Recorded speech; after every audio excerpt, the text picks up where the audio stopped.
Hello, welcome to भाकरी to brownie. आज आपण करणार आहोत अतिशय कलरफुल, टँगी आणि super fresh mango salsa. Salsa म्हणजे स्पॅनिश भाषेमध्ये सॉस। तुम्हाला खूप जणांना माहितीच असेल, याचे रूट्स आपल्याला मेक्सिकन क्विझिनमध्ये मिळतात। ओरिजिनली हे कॉन्डिमेंट किंवा साईड डिश, ज्याला आपण मराठीमध्ये चटणीही म्हणू शकतो, ते फक्त टोमॅटो आणि मिरच्या असं मिळून केलं जायचं। हळूहळू हा पदार्थ इव्हॉल्व होत त्याच्यामध्ये कांदा, लसूण आणि इतर हर्ब्स असं सगळं ॲड होत गेलं। आज आपण जो करणार आहोत तो मँगो साल्सा हा फ्रुटी साल्सामध्ये मोडतो। मँगो बरोबरच पायनॅपल आणि पीच यांचेही साल्सा करता येतात, ते आपण पुन्हा केव्हा तरी बघूया। सो आजचा आपण आपला हा मँगो साल्सा जो करणार आहोत त्याची तयारी मी आता तुम्हाला दाखवते। हा मँगो साल्सा म्हणजे आंबट, तिखट, गोड याचा ना परफेक्ट बॅलन्स असतो। याच्यासाठी मी हापूस आंबा घेतलाय, पण तो फर्म घेतलाय। म्हणजे कदाचित कापण्याचा विचार केला तर मी म्हणेन एक दिवस अजून थांबूयात असा। सो असा हा फर्म, फार पिचपिचा नाही झालेला असा हा हापूसचा आंबा आहे।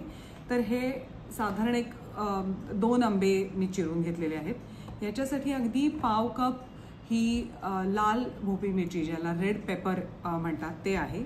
हा आपला कांदा आहे।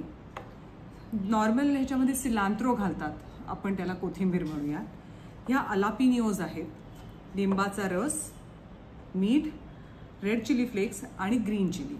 ओरिजिनली ह्याच्यामध्ये टोबॅस्को सॉस घातला जातो, परंतु हे प्रकार माझा असा अनुभव आहे की आपण एखादी रेसिपी आवडली म्हणून घाईनी घरी घेऊन येतो, 1 चमचा वापरतो आणि नंतर मग ते खराब होऊन जातं किंवा आपल्याला एक्सपायरी डेट गेली म्हणून ते फेकून द्यायला लागतं।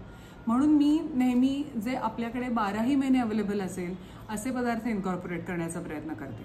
सो टोबॅस्कोला आपण चिली सॉसही घालू शकतो, त्याच्याऐवजी मी ह्या चिली फ्लेक्स घेतल्या आहेत, ह्या तर आपल्या घरात नक्कीच मिळू शकतात। आता हे आपण मिक्स करणार आहोत आणि आपला साल्सा तयार होणार आहे।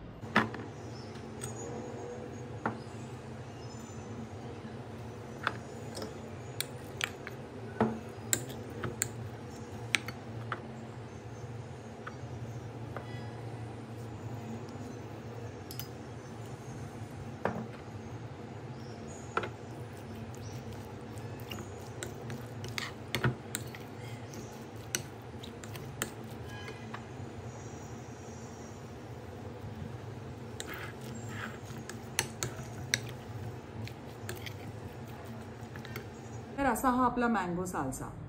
हा आपल्याला नुसताच डिप म्हणून नाचोस बरोबर, चिप्स बरोबर, खाकरा, थेपला याच्याबरोबर खाता येईलच। पण तुम्हाला जर का तुमच्या डिनरमध्ये ग्रिल्ड फिश, ग्रिल्ड चिकन किंवा ग्रिल्ड पनीर याच्याबरोबर अकंपनीमेंट म्हणून हवं असेल तरी घेता येईल।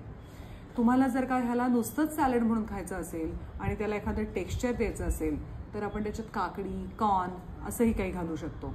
हेल्दियर आणि क्रीमियर करायचं असेल तर आपण त्याच्यामध्ये एखादा अवोकाडो घालू शकतो।